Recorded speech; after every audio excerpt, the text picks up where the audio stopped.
Waaqa gidduu kana fidee isinii dubbisa walaloo. Walaloo jette bite barreessinee finnee dubbifna maal rakkoo qabaree. Kana inni dibbirtii isin arguukkatti si taphachiisaa oola. Kan rabbi si eebbisee ila koomentii barreessi. Kan waaqniif lafti si gube kooti. Anatu si kenna. Lafti waaqni kan si gube. Kanaati kee abbaan kee si abaare. Awuufi hooree fanni. Wallaahi. Koota. Dhageessee saba. Ambulee maayini. Kawanni bulootu si abaare ko. Hai, nagaan isiniif haa ta'u akkam jirtu nagaa keessan ani nagaa kooti galata waaqayyo. Nagaa isiniif haa baay'atu daawwattootaaf kabajamtoota hunda dandeessu tuubii hundumtu keessan nagaa waaqayyo isiniif haa baay'atu akkam jirtu nuti nagaadha. Har'as deebinee isinii dhufnee jirra nuti guyyaadhaan isin yaadna kunoo. Saatiidhaan. Onnee keenya keessa jirtu isinii dhufnee jirra. Obseentatu maaliin naan jetta piraankiin irratti hojjetti otoo kana isa duwwaa ta'e otoo ilaalini maaliif seetanii achi ilaala duuba koo iddoo kanatti an guure mi'a waa jechuu dhufu warri gandaa waan ta'eefin tun iddoo kanatti guuree waara buusee achirraa gadi naqee jechuudha lala suuqii tilmaamuudhaaf so maal jettu kana Itoophiyaa keessatti meenatti maal jettati kan hojjechuuf hunduratti deemtu kun hojiin hojjedhette jetti walisoo keessa deemte. Jireenyi Itoophiyaa kunoo kana fa'aa of keessaa qaba. Naani sumarraan laalee tamaadha kaagee ko. Kanumarraa laala. Gaafa ko ummaan dhufe gettuun godhanii akkana godhu. Kun lagoonni kana naqee jira. Boodarra isinitti agarsiisa. Akkasii kana beekanaa tilmaamu naa barreessa. Dhuguma kana jira jijjiiru sana. Humtuun jira. Amma dhuguma kana qofa nagadaa baatee. Nama dhugu. Eenyumaa suuqiin tokko numa jira. Fixuu warra ka'e fa'ii takka hin godha jedhu. Yaaduma ammanumaa saaxxa jedhu. Duraan kan nagaddu ammanuma qaba jedha. Miti. Gawa alatti nagaddi buna minamna malee suuqii maddeedhuma qaba jedhani. Ani gittum godhee iddoo kana guutee jira gadi irraa yaasee inni liqna akkamatti malee jireenyi hin ta'u. So namarratti immoo akka hin taane ittoo tilmaaman baay'ee ulfaataadha dhugaa baay'ee ulfaata gibirri Itoophiyaa keessa. Akkamatti mun dhiyatte waan kanatti. Mi'a ilaalaniiti namarratti tilmaamu jechuudha. Amma kun faana haaraadha beeki. Namoonni kana akkuma hin qabne faayyuu hin jiru jechuudha. Innaa kunoo jireenya akkasii siniin jenna. Ani immoo akkumaan dhufeeni. Caqqina goote. Rifachiifadheetiin jira sana booda immoo. Maadaan godha. Waa miti.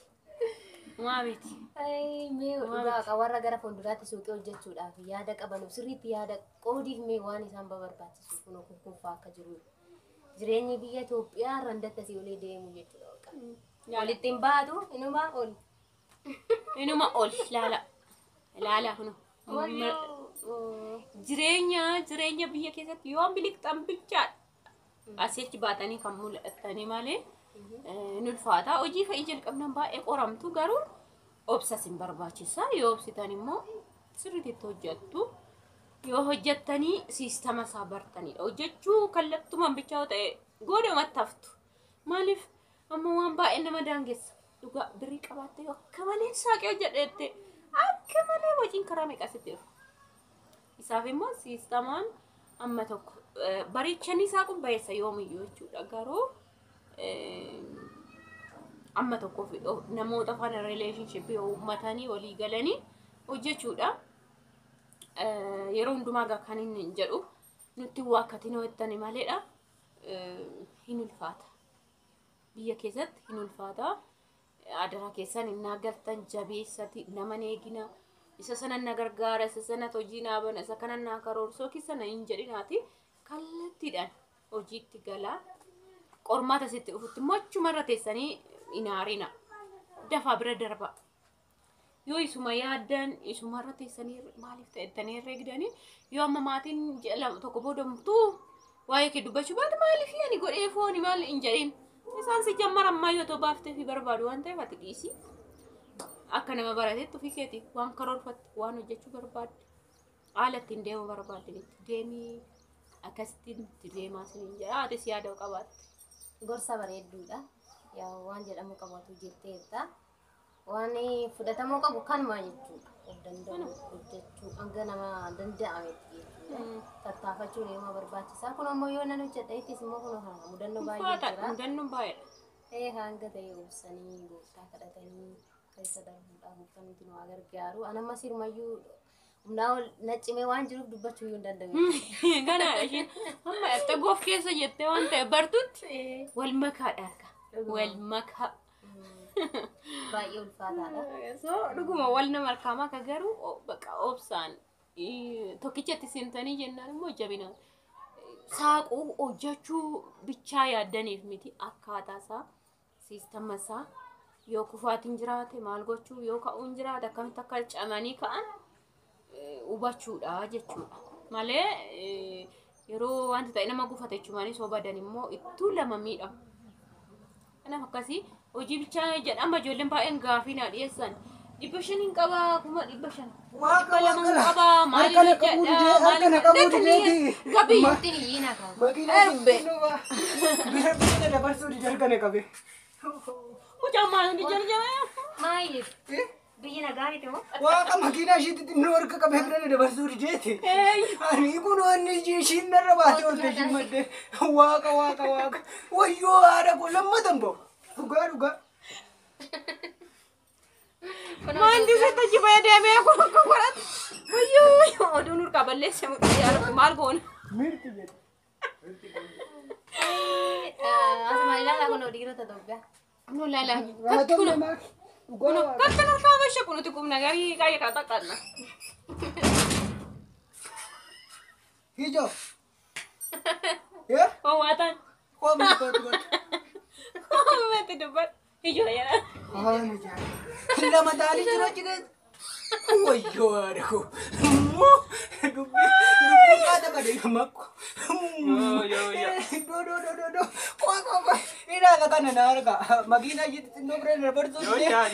Ishiin na rukuttaa. Ishiin xinnoo. Biiga. Kana beektu gaartaa kana de. Beekum dabali. Beekan. Bini sirriidhaa ilaalaa Beeku. Duuba fuulduraan. Oh kana eessa. Lafti si jiraata turte. Ini semua aja. Dhiisate. Goraasoo. Inni gaina dinna waan tokko iyyuu inni gaina. Inni makiinaa bira dabarsuu hin dinne. Pistarra harkisee na dabarsuu dide eekoo akkatti dabqa fiigaa. Dhugaa qaba. Mucaa miskiina qaba. Kun badee tila inni arguun jedhe waan nuti gaara nama makiina. Inni tokkinni qabeenya qaba. Abbaa qabeenya makiina sana.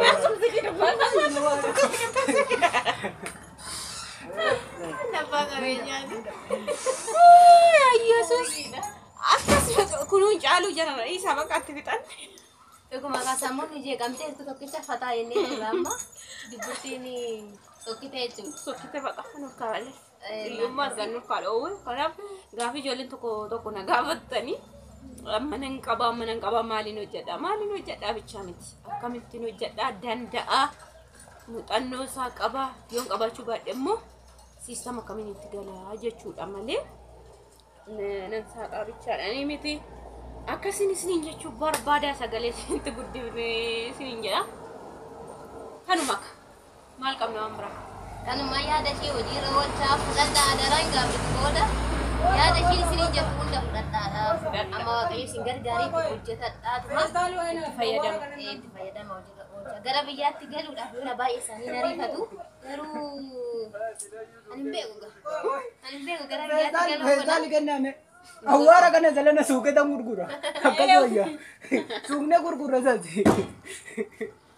Silaa makiina nuti kaasuma. Taali maaliif ni gane? Awwaara dinan naga. Awwaara dinan. Galaa mana keessa taa'u. In gurgura. Kan qotaa oolanuu jiru.